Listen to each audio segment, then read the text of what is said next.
Hello everyone, welcome to let's do it. तो discuss करेंगे आज ट्रैफिक इंस्पेक्टर के इस सीरीज़ का पार्ट नंबर 42। तो अगर अभी तक आपने इसके पार्ट 41 नहीं देखे हैं तो डिस्क्रिप्शन बॉक्स में उसका लिंक दिया हुआ है, और वहां से जाकर के चेकआउट कर सकते हैं। देखिए, बात करें अगर इस ट्रैफिक इंस्पेक्टर की सीरीज़ की, तो यहाँ पर हम HPSSC के जितने भी प्रीवियस ईयर के क्वेश्चन पेपर हैं उन्हें हम यहाँ पर डिस्कस कर रहे हैं। तो अगर आप HPSSC के रिगार्डिंग किसी भी एग्ज़ाम की प्रेपरेशन कर रहे हो तो उसमें ये सीरीज़ आपके लिए काफ़ी ज़्यादा हेल्पफुल हो जाएगी। सो चलिए स्टार्ट करते हैं।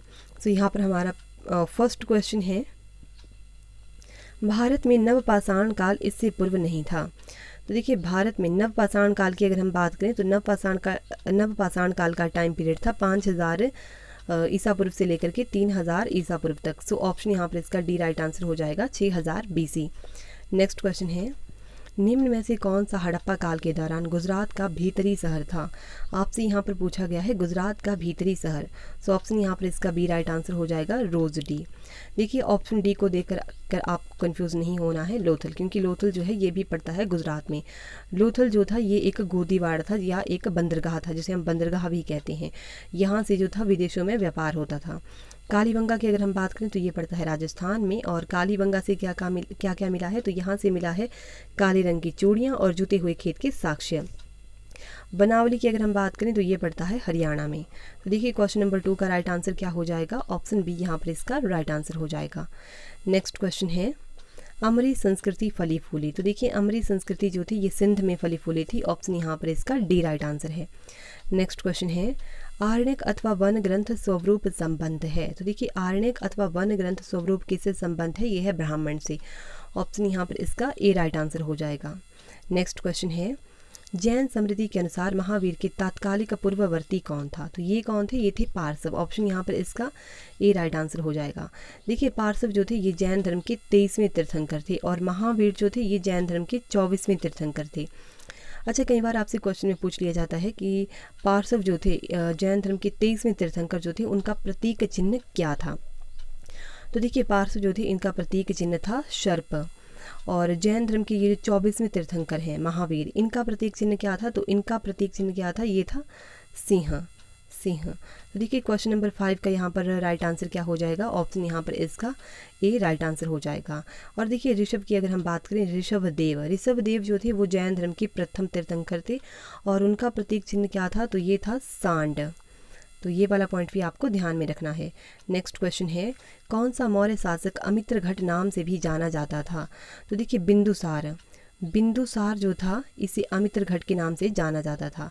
अच्छा, अमित्रघट का अर्थ क्या होता है, तो अमित्रघट का अर्थ होता है शत्रु विनाशक, और इसे अमित्रघट या अमित्रघात भी हम कहते हैं। सो आपको अमित्रघट या अमित्रघात में कंफ्यूज नहीं होना है।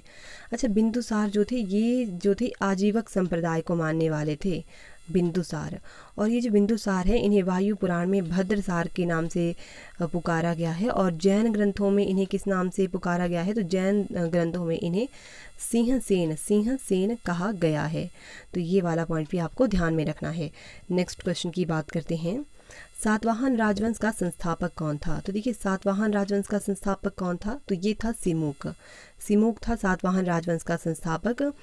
सिमुक की अगर हम बात करें तो सिमुक ने 60 ईसा पूर्व में जो था सुशर्मा की हत्या करके सातवाहन वंश की स्थापना की थी। तो देखिए, क्वेश्चन नंबर 7 जो है उसका राइट आंसर यहाँ पर सी हो जाएगा। और देखिए, ये सातवाहन वंश की अगर हम बात करें, सातवाहन राजवंश की, इनकी राजकीय भाषा कई बार पूछ ली जाती है कि सातवाहनों की राजकीय भाषा क्या थी, तो वो थी प्राकृतिक। और सातवाहनों की लिपि क्या थी, तो इनकी लिपि थी ब्राह्मी, इनकी लिपि थी। इनका राजकुल किस तरह का था सातवाहनों का, तो सातवाहनों का राजकुल पितृतंत्रात्मक था, और इनका समाज जो था वो मातृतंत्रात्मक था। तो ये वाला पॉइंट भी आपको ध्यान में रखना है। नेक्स्ट क्वेश्चन की बात करते हैं, हर्षवर्धन को किसके हाथों पराजय झेलनी पड़ी। तो हर्षवर्धन को जो था पुलकेशिन द्वितीय के हाथों पराजय झेलनी पड़ी थी। ऑप्शन 8 का राइट आंसर हो जाएगा सी। देखिए, हर्षवर्धन जो था ये था वर्धन वंश का शासक।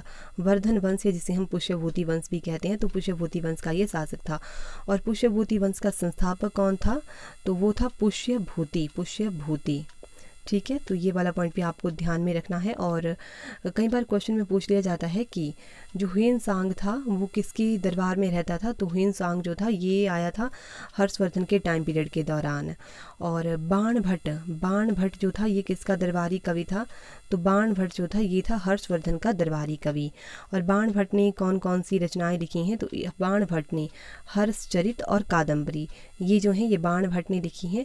और अच्छा, ये भी कई बार पूछ लिया जाता है कि हर्षवर्धन जो था, हर्षवर्धन की रचनाएं कौन कौन सी हैं।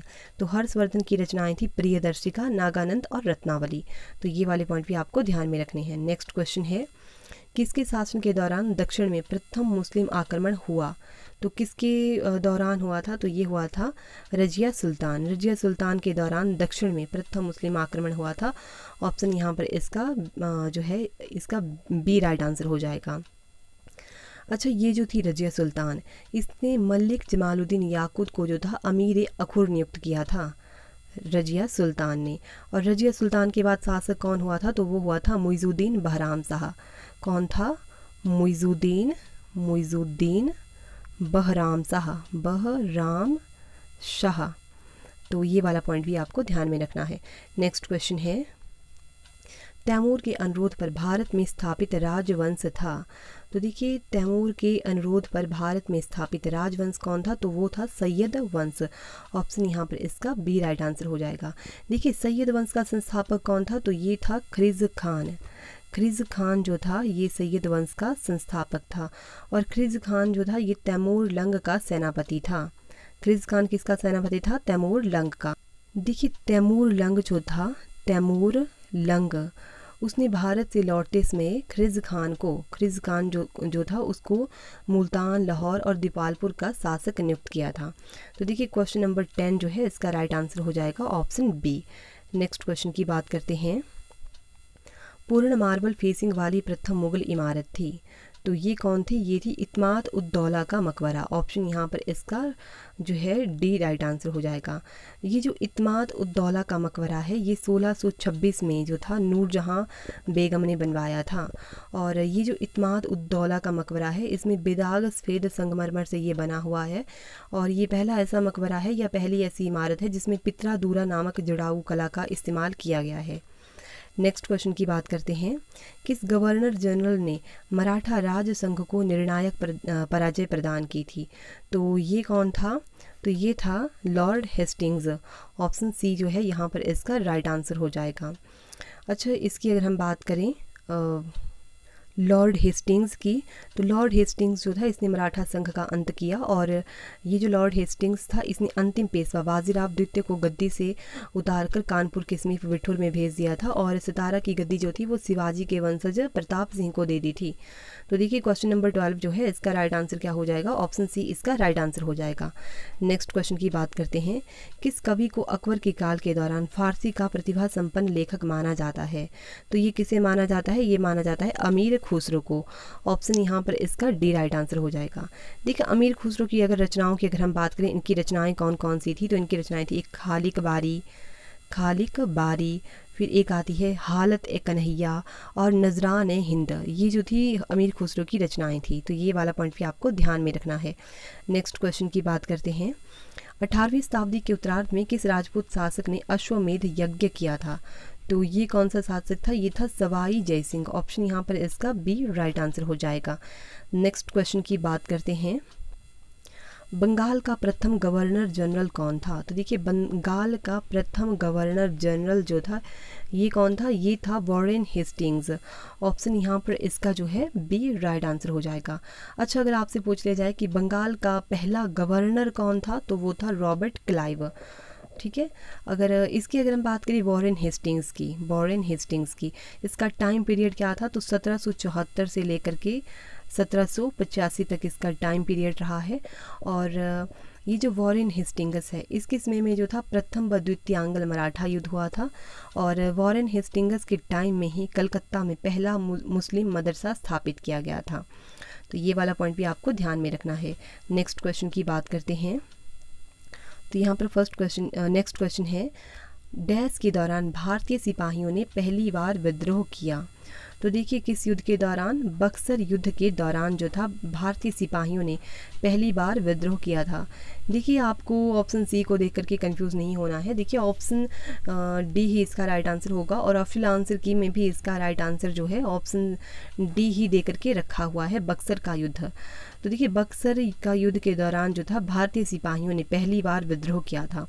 तो देखिए बक्सर के युद्ध की अगर हम बात करें तो ये युद्ध जो था ये 1764 में हुआ था। और इसमें बक्सर के युद्ध में किस किसने भाग लिया था, तो इसमें थे एक तो मुग़ल बादशाह शाह आलम द्वितीय थे और इसमें अवध के नवाब जो थे सुजाउ दौला और मीर कासिम ने भी इस युद्ध में भाग लिया था 1764 के युद्ध में।